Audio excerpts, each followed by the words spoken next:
स्वागत है आप सभी का हमारे YouTube चैनल में। आज हम आप लोगों के लिए मुंशी प्रेमचंद्र की एक छोटी सी कहानी लेकर आए हैं। इस कहानी का शीर्षक है ठाकुर का कुआं।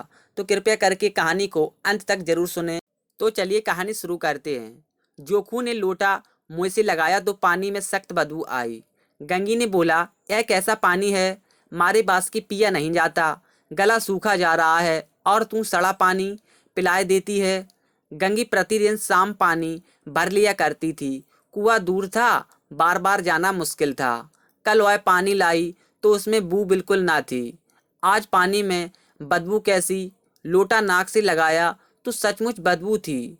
जरूर कोई जानवर कुएं में गिरकर मर गया होगा, मगर दूसरा पानी आवे कहाँ से? ठाकुर के कुएं पर कौन चढ़ने देगा? दूर से लोग डांट बताएंगे, साहू का कुआं गांव के उस सिरे पर है, परंतु वहां भी कौन पानी भरने देगा? कोई तीसरा कुआं गांव में है ही नहीं। जोखू कई दिन से बीमार है। कुछ देर तक तो प्यास रोके चुप पड़ा रहा, फिर बोला, अब तो मारे प्यास के रहा नहीं जाता, ला थोड़ा पानी नाक बंद करके पी लूं। गंगी ने पानी ना दिया। खराब पानी से बीमारी बढ़ जाएगी इतना जानती थी, परंतु यह ना जानती थी कि पानी को उबाल देने से उसकी खराबी जाती रहती है। बोली, यह पानी कैसे पिएंगे? न जाने कौन जानवर मरा है, कुएं से मैं दूसरा पानी लाए देती हूँ।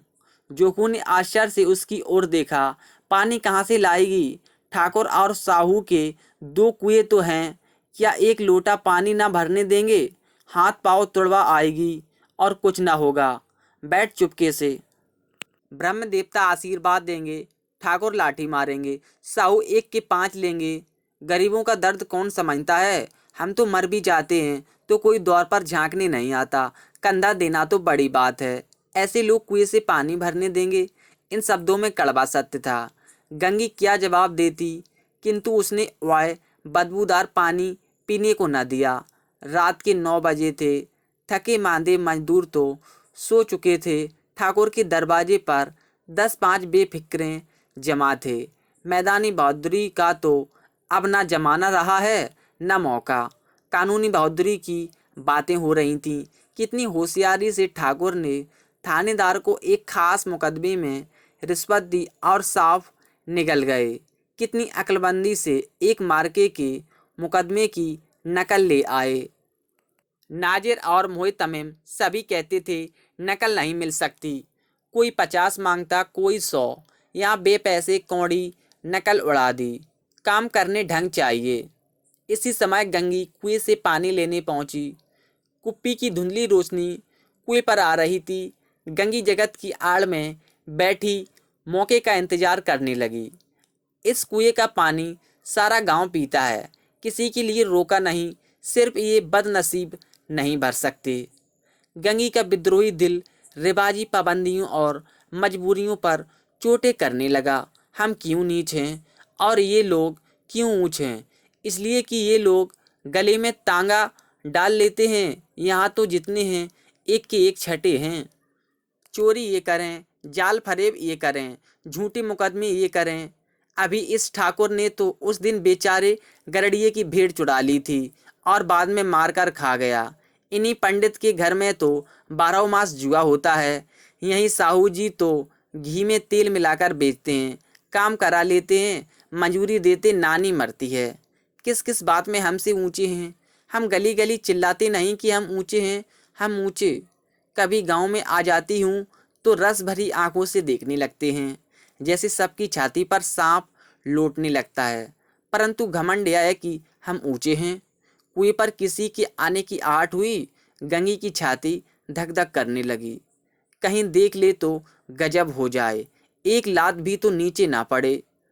उसने घड़ा और रस्सी उठा ली और झुककर चलती हुई एक वृक्ष के अंधेरे साये में जा खड़ी हुई। कब इन लोगों को दया आती है किसी पर?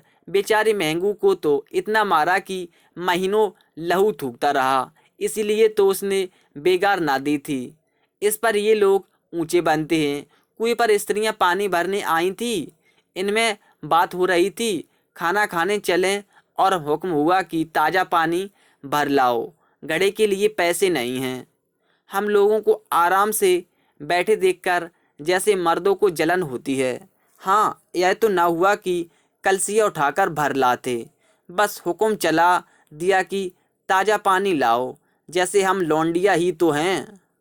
लौंडिया नहीं तो और क्या हो तुम, रोटी कपड़ा नहीं पाती, 10-5 रुपए भी छीन झपट कर ले ही लेती हो।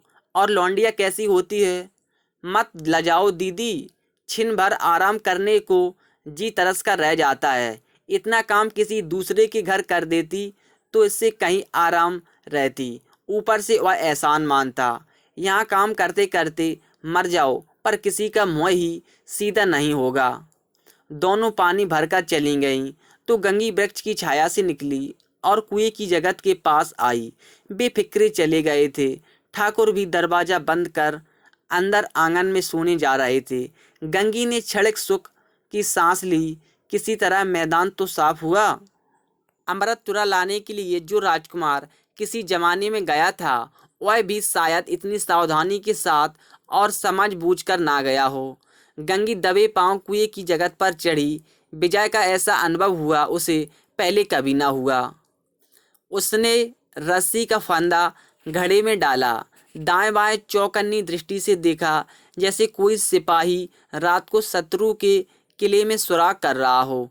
अगर इस समय वह पकड़ ली गई तो फिर उसके लिए माफ़ी या रियासत की रत्ती भर उम्मीद नहीं। अंत में देवताओं को याद करके उसने कलेजा मजबूत किया और घड़ा कुएं में डाल दिया। घड़े में पानी तो गोता लगाया, बहुत ही आहिस्ता, जरा भी आवाज़ न हुई। गंगी ने 2-4 हाथ जल्दी जल्दी मारे। घड़ा कुएं से मुंह तक आ पहुंचा। कोई बड़ा सहजोर पहलवान भी इतनी तेज से ना खींच सकता था। गंगी झुकी कि घड़े को पकड़कर जगत पर रखे कि एकाएक ठाकुर साहब का दरवाज़ा खुल गया। शेर का मुंह इससे अधिक भयानक ना होगा। गंगी के हाथ से रस्सी छूट गई। रस्सी के साथ घड़ा धड़ाम से पानी में गिरा और कई क्षण तक पानी में हिलकोरों की आवाज़ें सुनाई देती रहीं। ठाकुर कौन है, कौन है, पुकारते हुए कुएं की तरफ आ रहे थे और गंगी जगत से कूदकर भागी जा रही थी। घर पहुंचकर देखा कि जोखू लोटा मुँह से लगाए वही मैला गंदा पानी पी रहा है।